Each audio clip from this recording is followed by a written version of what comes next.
Hey, there you go. So, welcome to the Dolphins Dive Bar. This is the week whatever edition. Dolphins just played the Raiders. Miami beat the Vegas Raiders 20-13. Miami improves to 7-3. Vegas falls to 5 wins and 6 L's on the season. It's hard to win in this league. It's, these are all the cliches, right? It's hard to win. Every inch is hard to come by. Blah, blah, blah, yada, yada, yada. The Dolphins won. They played the team that they had to play. They played the team that was on the schedule, and they won. They played a very spirited Vegas Raiders, a team that after firing Josh McDaniels, they hire Antonio Pierce, and they start winning. They bench handsome Jimmy the Gent and put in this O'Donnell kid, and they play good football. So beating them is a plus. You don't get style points for wins in the NFL, all that stereotypical lingo.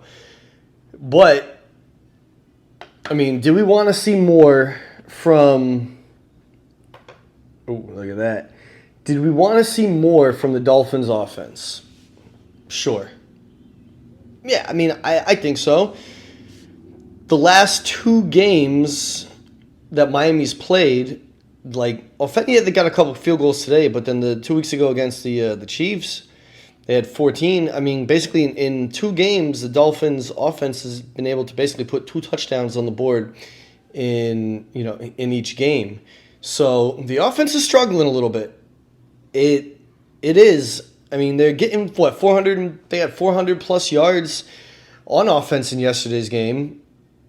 I'm saying yesterday because I have to record this on Monday because I was just sick yesterday. I couldn't make a video, or else I would have had to make 30 clearances of my throat, and it just wouldn't have been fun to edit.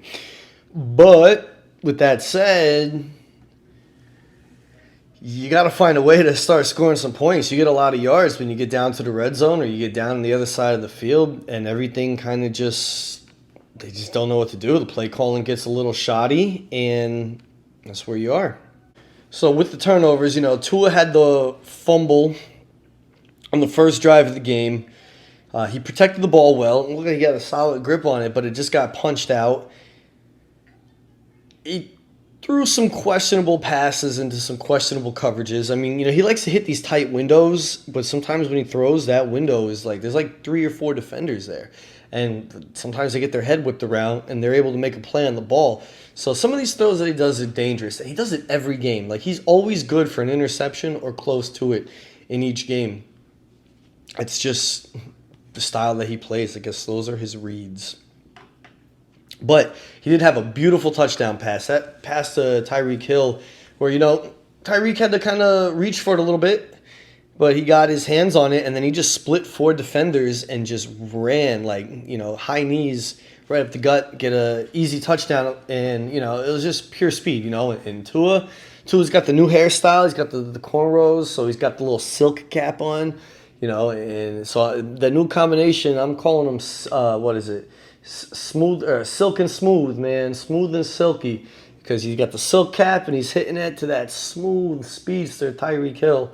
It's cool to see.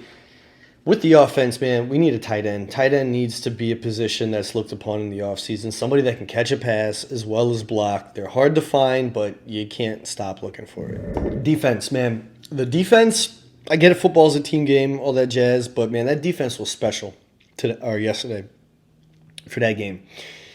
That defense, now granted, I get it that this O'Donnell kid that the Raiders were starting, he's no world beater. He's not Tom Brady. He's not one of the elites. He's not, Mahomes. He hasn't had that time or those opportunities yet. So I understand the level of competition that they were playing, but they still were able to play solid ball, solid defense, and other than one fluky touchdown to where, Adams goes deep and then the defender kind of trips over his own feet or bumps into Adams and trips and falls down where it's an easy 48-yard touchdown catch. Other than that, and then a couple of field goals, Miami, even with short fields, Miami's defense kept those guys out of the end zone, kept those guys to minimum points, man. Like Ramsey was an island. Anytime you threw the ball his way, it's an interception or an incompletion or maybe a batted down pass. One of his picks, I mean, he undercuts a hitch route or whatever they were running, inward route. He just completely undercuts it, dives, and makes a great interception. And then, of course, the end of the game sealer, where he lays out again, goes up in the air for it, lands on the ball, gets the wind knocked out of him, but then gets up, Jerry Maguire style, get the crowd pumping. And, I mean, what can you say about that guy?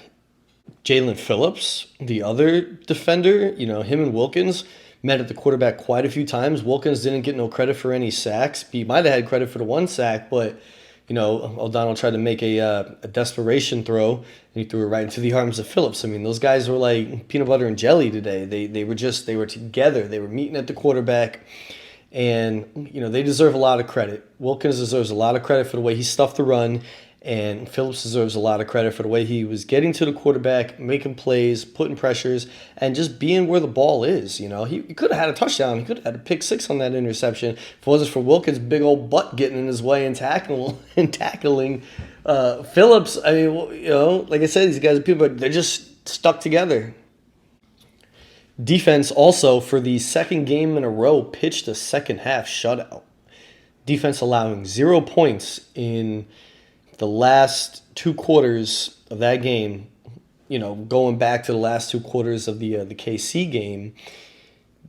Fangio's defense, those guys, they're making the adjustments at halftime, and they are putting a clamp down on offenses. And they're going to need it going forward as some better offenses are coming to town and some, more elite defenses that are going to give Miami fits. So I can't wait to see how this defense continues to grow. I said it earlier on earlier episodes. It takes a system roughly 8 weeks or so to really get all the machinations of something, and then having like an all-world, all-pro, all-defensive powerhouse like Jalen Ramsey in the backfield also helps. So to see this defense start to gel now is a beautiful thing to see, and it's vital to see, because going forward, you're going to need this with that gauntlet at the end of the season, plus, potential playoff teams. The defense gelling at the right time is a really good thing for Miami. Once that offense gets over these sputters that they've been having, it could be a beautiful and prosperous thing for Miami if both offense and defense can gel, make plays, get it to happen. Miami showed a lot of heart today. I feel, they had turnovers. They had a sluggish offense. Everything that they were able to overcome, they were able to walk out of the rock with the W. I said earlier, the Raiders are an inspired team. They're not a bad football team. They had 5 wins. Miami had 6 wins. They were 1 win less than the Dolphins going into that game. And Dolphins are like the end-all, be-all of offense, people thought this season, right? So you're not playing a bunch of scrubs out there. And you go out there, you take care of business any way that you can. So it's good to see it, man, because the Raiders, they play with heart. They got some dogs, Crosby's one of the fastest guys off the ball. And Austin Jackson held that dude, down today. I mean, Austin Jackson, that guy deserves so much props, so much praise, so much credit, because he's quietly putting together an all-pro season. He's quietly putting together a Pro Bowl season. And he deserves accolades because, you thought this dude couldn't play football a year ago. And now look at him. I mean, he's just balling out of control. And I appreciate him. I really appreciate him. Let's get into the game itself. The first drive, the Raiders, they come out. They first plays like a play to the flats. You catch that tight end, I think, number 87, whatever, just, wide open, gets 17 yards. He's able to barrel it. And then a play later or whatever, the Raiders get another run. They gash Miami on defense on a run. And then unfortunately a flag comes, and then that kind of put the kibosh on the Raiders' drive. We thought that Andrew Van Ginks, we thought that he had a beautiful forced fumble that Javon Holland picked up and housed, and Miami would have been starting the game off on defense, basically spotting the offense 7 points, but unfortunately that was taken back on review. I guess it was on his hip. I guess he never had full control of it. It looked like he was making a football move and all that, but, replay took it back, and then, they wound up having to punt instead. So, I mean, what are you going to do? And then Miami gets the ball, their first drive. So good to see Devon Achane back. Unfortunately, short-lived. On the second drive of the game, he goes down. He gets hit on the knee that was hurting him from before. They said they're taking him out as a precaution. Who knows what it's going to be? Who knows? Because Miami has a short week this week. If he'll just maybe miss this Friday's game, we'll see. But Miami's first drive, Miami's moving the ball like not even. It gets to third down. It's basically a 3-and-out because on third down is when Tua tries to scramble. It looked like he ran for the first down, but then the ball gets punched clean from him. And Vegas picks it up. We got the ball at the 28. Defense buckles down. Can't be moved. Vegas kicks a field goal, 3-0. Like I said, next drive is when Achane goes down. Has to go to the tent. Then he goes to the locker room, and you're thinking, oh, man, here we go. He did not return that game. Raheem Mostert took over, got the bulk of the carries. Raheem Mostert was dealing with a little ankle and knee issue as well. But he got the bulk of the carries, between him and Savon Ahmed for the rest of the game. And Mostert, he ran with a lot of heart. He ran with a lot of discipline. He tried to make some plays for us. And he finished with, let's see, he went 22 for 86. Tua gets sacked on third down, but Miami gets lucky because there was a flag. It was like a holding on the defense. Like way downfield, somebody held Jalen Waddle as he was trying to make a play, trying to make a move. So Miami is gifted a first down, and that is the catalyst to their scoring drive. That's when Tua hits Hill for 38 yards. That beautiful, little kind of eye throw that that Tyreek just catches and just cheetah speed, silk and smooth, right to the end zone. Miami's up 7-3. But then the very next drive, the Raiders, they answered right back. They go down the field. That's when Adams catches that fluky pass, and Adams gets an easy catch, 48 yards to the house, touchdown. They're up 10-7. Miami moves the ball in their next drive. They get into the red zone, and then, oh my God, I don't know what happened, man. 4th and 1, okay? Now, look, these new school coaches, it's beautiful when it works. It's a disaster when it doesn't, right? I guess that's with anything in the league. But 4th and 1 from like the 2 or 3 yard line, the analytics are saying go for it. And, sometimes you got to take the points, I feel, because Miami, not only do they not get the 4th down conversion on that play and get no points out of it, they throw like a screen pass at Tyreek Hill, who gets blown up, and he hurts his hand. Tyreek is clenching at his hand. He's got to go to the medical tent. And at that moment, my heart, my stomach, everything just sank from my chest. And I'm like feeling sick to my stomach, like, oh my God, if we lose this guy for any extended period of time, if he would have broke a friggin' bone in his wrist or in his hand, what are we gonna do, man? But fortunately, he was okay. He did come back in the second half. But like I said, you get no points on the drive. So instead of being able to, at the very least, tie it up 10-10, you get nothing, and then the Raiders get the ball for their drive. So with Hill out, that's when Waddle gets his time to shine. It was like in the second quarter, Waddle gets his first catch. He got 3 of his 4 catches in the game on that drive that Tyreek Hill was out. So still, you can't complain. Hill gets wide open, you have to throw it to him. But when you have another speedster like Waddle, you got to get him the ball too, before the second quarter. And then you only give him 4 catches, and 3 of them all come on one drive. So still are trying to figure out the minutia and then how to get guys involved on the offense. Barrios was out, Chosen was in. I didn't see Claypool yesterday. I didn't see him do nothing of any consequence yesterday. With Cedric Wilson, that dude makes catches, bro. That guy, he lays it out. He made a good hands catch. He makes catches in traffic. People are going to hit him, and he's been reliable. He's kind of earning that contract that he signed that people are like, dude, why'd you guys give this guy so much money for? And, he's starting to show up, and I appreciate that, and I respect him. I respect that, and I respect him for that. On the same drive, Savon Ahmed is able to get the touchdown, and I love how he just goes up to that guy in the end zone who just has his arms out, and he just goes and he just hugs the guy like, hey, we all need somebody to lean on. But I'm happy to see that Ahmed gets a touchdown. Miami takes, not takes the lead, but they stay in the lead. They make it at that point 14-10.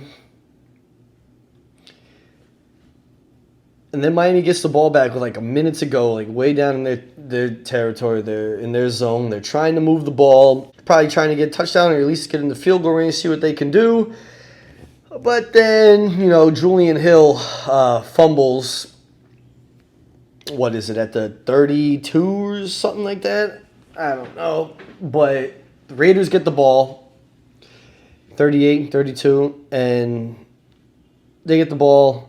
Thankfully, defense holds them, but the Raiders do get a kick. So instead of going to the halftime with, a 4-point to 7-point to maybe more point lead with the fumble and the Raiders score, Miami has it they go into the half leading 14-13. But then that was it. That was it for the Raiders anyway. Second half starts. Miami, they always choose to defer whenever they get the chance. And then, the very first play, Tua's going to Waddle, overthrows him deep, defenders there, easy pick. One play into the half, Miami basically punted. Defense makes stop, awesome stuff. Next fin drives, Miami commits to the run. They don't abandon it. They get a lot of yards, but then the drive stalls, and Sanders misses a kick from like 51 or 52. He was like 0 for 2 going into it from 50 plus, But with the way that they were playing on offense, he would get his chances, but a drive in the drive after that. So that next drive on defense, that is the one where Ramsey undercuts the receiver and gets the interception. Very impressive. And then on the next drive, offensive drive for Miami, Tua throws in the triple coverage. He's got guys looking at him.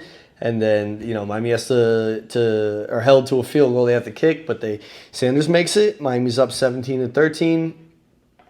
Already talked about Wilson's good catches because he made really good catch on that drive.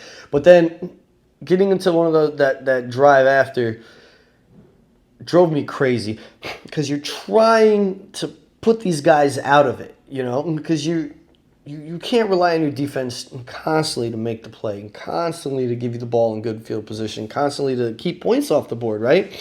So Miami has a 2nd and 1. It goes 2nd and 1 and 3rd and 1. Miami's running the ball that whole drive, the drive before, really hammering it down their throats. And then they get to 2nd and 1, 3rd and 1, and then, McGenius starts going with the McMediocre page of his play calling because the next 2 plays on 2nd and 1, 3rd and 1 are passes. Trying to pass all over the field. Sometimes the most obvious play is the right play, okay?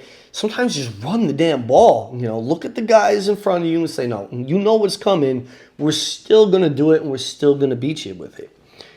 Do that, and you get too cute, and then, and one, and then it's 4th and 1, and you get nothing out of it, and you have to kick a field goal. You're up 20-13. That's the last points of the game for you. You can get a touchdown and practically ice the damn thing, but they can't make the play, unfortunately. Then, when it gets to near the end of the game, that's when the defense really started getting home, You get that. You get into the quarterback. The Raiders went for it on the Raiders. They went for it on 4th down and throw it towards Ramsey. Like, dude, who told you to do that? Incomplete pass because Ramsey covered that guy like this tracksuit's covering me. Then on that next defensive drive for Miami, that's when Wilkins almost gets his sack, but then he throws it. But then the desperation throw goes right into Jalen Phillips' arms, and he's tackled by his teammates. I thought that should have been a play to ice the game, but unfortunately the offense really couldn't move the ball, and the defense had to go basically out there again, But then the Raiders get the ball, like 2-minute warning style or whatever. No timeouts. And they got to drive the length of the field. They had to go like probably 90 yards or so. And they're moving it a little bit.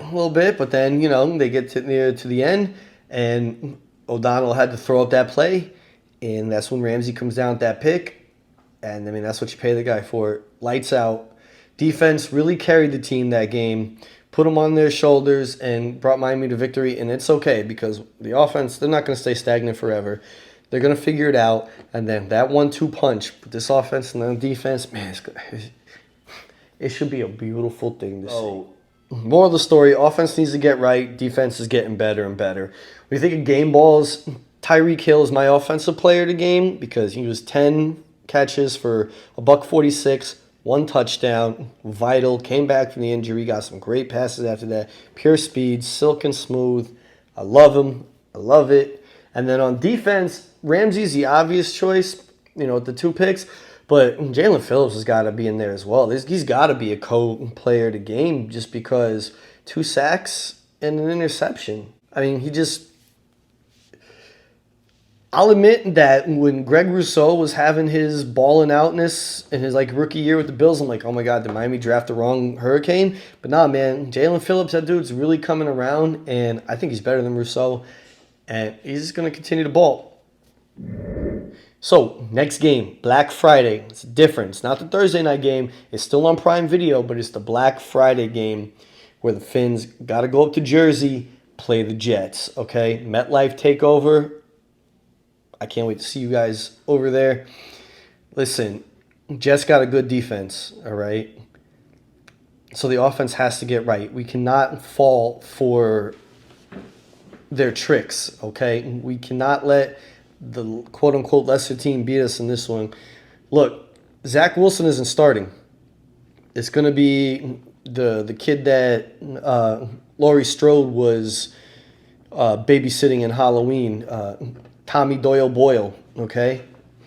Little Tommy Boyle. And there's no film on Tommy Boyle other than the little half that he played, really. There's really not a lot of film on this guy. So he's starting. You don't know his tendencies. You don't know what he's looking at. You don't know what he's going to do. So you have to be cognizant of that because Miami in the past has had that problem to where backup quarterbacks look like all pros against them. Happened last year, with Brock Purdy. We're hoping that this is not Tommy Boyle's Brock Purdy coming out party, okay? So you have to be cognizant of that, and you got to hit the guy, and you got to give him looks that he's not used to seeing. But, in Vic we trust, so we'll see how it goes. But anyway, I'm going to finish up my little glass of wine here.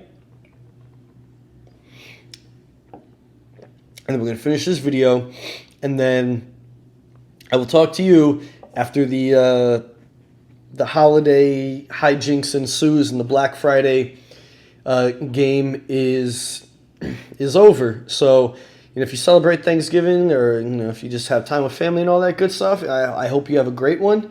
And we'll see you after hopefully the Dolphins improve to 8-3 with a W over the Jets. But hey, we'll see. Until then, thank you for coming to the Dolphin Dive Bar. And yeah.